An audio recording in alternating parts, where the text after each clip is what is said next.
એ જે કાંઈ વિવાદ છે સત્તાધારનો નથી, કોઈ ગાદી બાબતનો નથી. જે કાંઈ આક્ષેપો થઈ રહ્યા છે વિજય બાપુ ઉપર,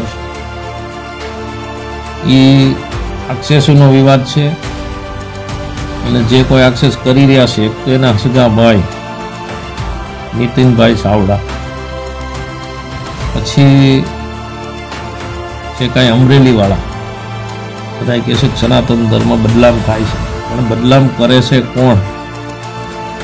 ત્યાંના રઘુ મહંત અને નરેન્દ્ર બાપુ જે કાંઈ ખુલીને સામે આવ્યા છે મુદ્દા લઈને કે ભાઈ આ રીતનું ટ્રસ્ટ બનાવો અને એ ટ્રસ્ટની અંદર લેવો, એનો પણ હક છે. સત્તાધારની જગ્યામાં એમનો પણ હક છે. જીવરાજ બાપુના શિષ્ય છે અને એ જ્યારે જીવરાજ બાપુના શિષ્ય બને ને ત્યારે વિજય બાપુનો જન્મ નહોતો સત્તાધારમાં. સતનો આધાર એટલે સત્તાધાર. સત્તાધારનો વિવાદ ખૂબ ચરમસીમાએ છે, તે સૌ કોઈ જાણે છે. સત્તાધાર દર્શનાર્થે જતા એ ભાવિ ભક્તોમાં પણ અત્યારે વિચારો ચાલી રહ્યા છે કે આ તે શું થઈ રહ્યું છે, કેમ સંતો મહંતો આમને સામને બાખડી રહ્યા છે. સત્તાધાર જુનાગઢ આપણે સૌ જોઈએ છે કે સંતો મહંતો ભાઈ ગાદી માટે લડે છે, પૈસા માટે ઝઘડા કરે છે, સેના માટે ઝઘડા કરે છે, અથવા તો એ પોતાના પારિવારિક સંબંધોના કારણે ઝઘડા કરે છે, કશું ખબર નથી. પરંતુ ચર્ચાનો વિષય ખૂબ બન્યો છે ને સત્તાધારમાં પણ આ જ પ્રકારનું છે. વિજય ભગત તેના ઉપર આરોપ લાગ્યા છે કે ત્યાં એક ગીતા વ્યાસ કરીને મહિલા છે કે જેને આખો કારોબાર સત્તાધારનો એ સંભાળે છે. એક સોશિયલ મીડિયા પર એક વિડીયો વાયરલ થયો હતો જેની અંદર સત્તાધારમાં એક પોથી યાત્રા હતી. પોથી યાત્રા દરમિયાન ગીતા વ્યાસ પોતાની માથે પોથી લઈને જતા હતા, ગળામાં મંગળસૂત્ર હતું, માથામાં સેથો પૂર્યો હતો. ત્યારે લોકોએ સવાલે ઉઠાવ્યા હતા કે મંગળસૂત્ર અને સેથો કોના નામનો છે? પછી બીજો વિડીયો એ આવ્યો હતો કે જેમાં ગરબા રમતા હતા ગીતા વ્યાસ, વિજય ભગત ત્યાં બેઠા હતા. લોકો એવા આક્ષેપ કર્યા અને ખાસ કરીને આપા ગીગાના જે મહંત છે એમણે પણ એવું કહ્યું, નરેન્દ્ર બાપુ સોલંકી, એમણે એવું કહ્યું કે જે ગરબા રમતા હતા ગીતા વ્યાસ, ત્યારે જે વિજય ભગત છે તે નીચે બેઠા હતા અને ગીતા વ્યાસને ઈશારા કરતા એવો એક વિડીયો પણ સોશિયલ મીડિયા પર વાયરલ થયો હતો. અને એને એક પ્રેસ કોન્ફરન્સ યોજી હતી. પ્રેસ કોન્ફરન્સની અંદર એ જ વસ્તુ એમણે કહી હતી અને પ્રેસની સામે વિડીયો બતાવ્યો હતો કે આ જુઓ મહંત વિજય ભગતની કરતું, કે બંને વચ્ચે એટલે ગીતા વ્યાસ અને વિજય ભગત વચ્ચે કંઈ પણ ચાલે છે. ત્યારે ન તો વિજય ભગત આ મુદ્દે ખુલીને બહાર આવીને જવાબ દેવા તૈયાર નથી, અથવા તો ગીતા વ્યાસના સવાલોથી મૌન છે. ગીતા વ્યાસ પણ મૌન છે, એ પણ ભૂગર્ભમાં ઉતરી ગયા છે, એ પણ આ મુદ્દે સવાલોના જવાબ દેવા માટે તૈયાર નથી થતા. પરંતુ ક્યાંક જે આક્ષેપ કરનારાઓ છે, વિજય ભગત છે, એમના જે સમર્થકો છે તેમના દ્વારા આરોપો નાખવામાં આવે છે. હવે સામે આરોપો નાખનાર કોઈ નહીં, વિજય ભગતના નાના ભાઈ છે કે જેમણે આખી આ વાત સામે આવી, એમણે પ્રૂફ સાથે બતાવ્યું કે ભાઈ મારા પૈસા બાકી છે, એણે તો ત્યાં કરોડો રૂપિયાની જમીન પચાવી પાડી છે.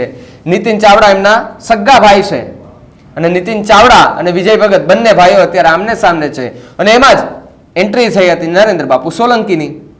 ત્યારબાદ નરેન્દ્ર બાપુ સોલંકીએ પત્ર લખ્યો, 11 જેટલા મુદ્દા લખ્યા અને એ મુદ્દાઓમાં એક ટ્રસ્ટી છે એ ટ્રસ્ટી પદમાં એનો સમાવેશ કરવામાં આવે તેવી વાત કરવામાં આવી હતી. પરંતુ અત્યારે એક વિડીયો સામે આવ્યો છે જેમાં જંગલના એક બાપુ છે કે જેમણે સોશિયલ મીડિયા પર વિડીયો વાયરલ કરી અને કહ્યું છે કે આ વિવાદ ન તો સત્તાધારને લઈને છે, ન તો વિજય ભગતને લઈને છે, ન તો ગાદીને લઈને છે. આ એમનો પારિવારિક વિવાદ છે અને ખૂબ ચરમસીમાએ વિવાદ છે. શું કહ્યું જંગલના બાપુએ, પહેલા એમની વાત સાંભળીએ. બધાય એવું કહે છે કે સત્તાધારની અંદર વિવાદ ચાલી રહ્યો છે, વિવાદ ચાલી રહ્યો છે. વિડીયાઓની અંદર, છાપાઓની અંદર ઘણું બધું આવી રહ્યું છે. સનાતન ધર્મ બદલામ થઈ રહ્યો છે, ફલાણું આ છે, ફલાણું આ છે. કે ભાઈ સનાતન ધર્મ એટલો બધો ઓલો નથી તો એ બદલામ થાય. એક વ્યક્તિથી કોઈ સનાતન ધર્મને ફેર ન પડે. સનાતન ધર્મ કોઈ આજકાલનો નથી, તો આદિ અનાદિથી છે. અને મૂળ વાત રહી સત્તાધારની, નામ સત્તાધારનું જ છે. વાત બધા યોગ્ય રીતે સાંભળી રહ્યા છે, પણ એ જે કાંઈ વિવાદ છે એ સત્તાધારનો નથી, કોઈ ગાદી બાબતનો નથી. જે કાંઈ આક્ષેપો થઈ રહ્યા છે વિજય બાપુ ઉપર એ આક્ષેપોનો વિવાદ છે. અને જે કોઈ આક્ષેપ કરી રહ્યા છે એક તો એના હસગા ભાઈ નીતિનભાઈ ચાવડા, પછી જે કાંઈ અમરેલીવાળા એ પણ ચાવડા છે, વસંતભાઈ ચાવડા, અને કોઈને કોઈ બાતમી આપ્યા રાખે એની રીતે વિડીયો નાખ્યા રાખતા હતા. મૂળ તો મિલનભાઈ બારોટનો એક જે કાંઈ વાત હતી ત્યારથી ચાલુ થઈ હતી. હવે એ વિવાદ એટલો ચરમસીમાએ પહોંચી ગયો કે સનાતન ધર્મ ઉપર આખી વાત આવી ગઈ. ભાઈ એક કામ કરો ને, સનાતન ધર્મને એક સાઈડ જ રાખો અને જે વિવાદ છે એ મુદ્દા ઉપર જ આવો ને. એમાં સનાતન ધર્મને ભાઈ શું કામ બદલામ કરો છો? બધા કહે છે કે સનાતન ધર્મ બદલામ થાય છે, પણ બદલામ કરે છે કોણ? ત્યાંના રઘુ મહંત, ત્યાંના રઘુ મહંતનો વિવાદ છે આ. અને જે કાંઈ વિવાદ છે ને ભાઈ સત્તાધારની ગાદીનો નથી. ગાદી બાબતનું આમાં કંઈ નામ આવતું નથી. ગાદી બાબતનું નામ આવ્યું હતું આજથી 25 વર્ષ પહેલાં, જ્યારે ગોવિંદ બાપુનો જ્યારે વિવાદ ઉપડ્યો ગાદી બાબતનો, ત્યારે એ વિવાદ ઉપડેલો હતો. ત્યાર પછી ગોવિંદ બાપુએ સત્તાધારની આગળ 1 કિલોમીટરના અંતરે, ત્યારે એને પણ અમે ના પાડી હતી, બાપુ અહીંયા તમે આશ્રમ ન બનાવો. છતાંય સૂર્ય સામે ધૂળ એને ઉડાડી. એ માણસ ક્યાંય સક્ષત ગયા નથી. બરાબર? એટલે એ ગાદીનો જે કાંઈ વિવાદ હતો ને ત્યારે એ પૂરો થઈ ગયેલો છે. હવે કોઈ ગાદીનો વિવાદ કાંઈ છે નહીં. જે કાંઈ વિવાદ છે આ ભાઈ વિજય બાપુનો અને ગીતાબેન મેડમનો છે. અને નરેન્દ્ર બાપુ જે કાંઈ ખુલીને સામે આવ્યા છે મુદ્દા લઈને કે ભાઈ આ રીતનો ટ્રસ્ટ બનાવો, મને એ ટ્રસ્ટની અંદર લ્યો, એનો પણ હક છે. સત્તાધારની જગ્યામાં એમનો પણ હક છે. જીવરાજ બાપુના શિષ્ય છે. અને એ જ્યારે જીવરાજ બાપુના શિષ્ય બન્યા ને ત્યારે વિજય બાપુનો જન્મ નહોતો સત્તાધારમાં. અમારી હયાતીની વાત છે. અમે ત્યાં 15 વર્ષ રોટલા ખાધા છે આ પાગીગાના. અમારું રગે રગે આ પાગીગાનું લૂણ ભર્યું છે, રોટલો ભર્યો છે, એટલે એનું લૂણ અમે સૂકવી ગયું નહીં. પણ છતાંય આ વિડીયોની અંદર બધે જોઈ રહ્યા છે એટલા માટે મારે વિડીયો બનાવવો પડ્યો કે જે કાંઈ થઈ રહ્યું ખોટું થઈ રહ્યું છે. અને નરેન્દ્ર બાપુ જે કાંઈ ખુલીને સામે આવ્યા છે અમુક મુદ્દા લઈને બહુ યોગ્ય રીતે મુદ્દા એને ટાંકેલા છે. સત્તાધારની જગ્યા બસાવવા માટેના જ છે એ. બાકી દુર્વ્યવહારો જે કાંઈ થઈ રહ્યા છે, જે કાંઈ બધું વેડફાઈ રહ્યું છે, ધર્મનો પૈસો જે કાંઈ આવે છે આપાગીયાની ગાદી ઉપર, મંદિરની ઉપર જે કાંઈ પૈસો ચડાવવો થાય છે, જે કાંઈ માનતાઓ આવે છે, અરબો ખરબોની માનતાઓ અમારી નજર સામે અમે જોઈ લ્યું છે. નનામી ગાડી આવતી હોય, ચોખાની ગાડીઓ આવે, બાજરાની આવે, ડાળુની આવે, તેલની આવે, કપાસિયા આવે, કોળ આવે, નામ વગરની. એટલે નામ વગરનું હજી પણ દાન એવડું આવે છે. જે સત છે આપણે એને ગયો નથી. અને આવા ભગતથી એવો સત કાંઈ જાય નહીં. સત્ય તો સત્ય જ છે. એટલે સતને આધારે હાલવાવાળી જગ્યા છે. કોઈના બાપની જાગીર નથી.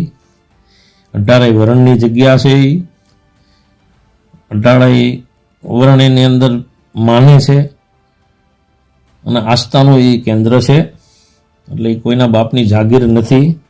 ગાડી બાબતનો કોઈ વિવાદ નથી. વિવાદ હતો એ પૂરો થઈ ગયેલો છે આજથી 25 વર્ષ પહેલાં. વિજય ભગત જ્યારથી ગાદી ઉપર આવ્યા ત્યારથી આ વિવાદ ઉપડેલો છે. પછી અંદર ખાને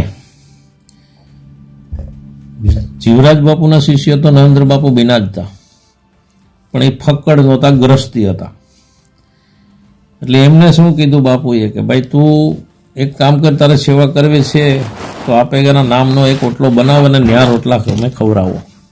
એટલે નરેન્દ્ર બાપુએ આપેગાનો ઓટલો બનાવ્યો જીવરાજ બાપુના આશીર્વાદથી. બરાબર? અત્યારે નરેન્દ્ર બાપુ જે કાંઈ સામે આવ્યા છે મુદ્દા લઈને બહુ યોગ્ય રીતે મુદ્દા છે. વિજય ભગત અત્યારે ગાદી લાયક છે નહીં, એટલા માટે આ મુદ્દા ઊભા થયા છે. નકર નરેન્દ્ર બાપુ એમના ગુરુભાઈ છે, સમજી લો. તો એ આવો વિવાદ કરવા ન માંગતા હોય. એ તો લાખો રૂપિયા વાપરે એવો વ્યક્તિ છે. એ સત્તાધારનું ખાઈને રાજી થાય એવો નથી, રોટલા ખવડાવીને રાજી થાય. તો જે રીતે બાપુની વાત સાંભળી આપણે કે જેમાં વિવાદ વકરતો હોય તે પ્રકારનું દેખાઈ રહ્યું છે. હવે સાધુ સંતો પણ આ મુદ્દે એન્ટ્રી કરી રહ્યા છે. ત્યારે આ મુદ્દો સૌરાષ્ટ્ર નહીં, હવે તો ગુજરાત પણ નહીં, હવે આખે લગભગ બધી જગ્યાએ ચર્ચાનો વિષય બન્યો. કારણ કે સત્તાધારનો વિવાદ અને એના પડઘા છેક સુરતમાં પડે છે અને સુરતમાં વિરોધ થાય છે. નીતિન ચાવડાએ કરેલા આક્ષેપ, એમનો વળતો પ્રહાર કરી અને મહંત વિજય ભગત અને આપા ગીગાની પેઢીએ છઠ્ઠા વંશજ કે જેમણે મોટાભાઈ સવટ એમનું નામ, જેમણે આરોપ નાખ્યો હતો કે આ લોકો જે કરે છે બધું ખોટું કરે છે, પૈસા માટે કરે છે. પરંતુ જ્યારે સમય આવશે ત્યારે 4 જણાની ટુકડીને અમે જવાબ આપીશું. પરંતુ એ 4 જણાની ટુકડીનું નામ ન આપ્યું તો ત્યાં સુધીમાં તો નરેન્દ્ર બાપુ સોલંકીએ કહી દીધું કે હું 3 મહિનાથી એમની પાછળ પડ્યો છું. લ્યો હવે કઈ, એટલે હવે ખુલીને બહાર બધા આવી રહ્યા છે, સબૂત સાથે આવી રહ્યા છે, પ્રૂફ સાથે આવી રહ્યા છે. હવે આમાં કોણ સાચું ને કોણ ખોટું, ગાદી માટે વિવાદ છે કે પછી પૈસા માટે વિવાદ છે, કોઈ નથી જાણતું. પરંતુ આ વિવાદ ગુજરાતના સનાતન ધર્મને બદનામ કરતું હોય તે પ્રકારનું લોકમુખે અત્યારે ચર્ચા થઈ રહી છે. આ મુદ્દે તમારું શું માનવું છે એમને કમેન્ટ કરીને ખાસ જણાવજો.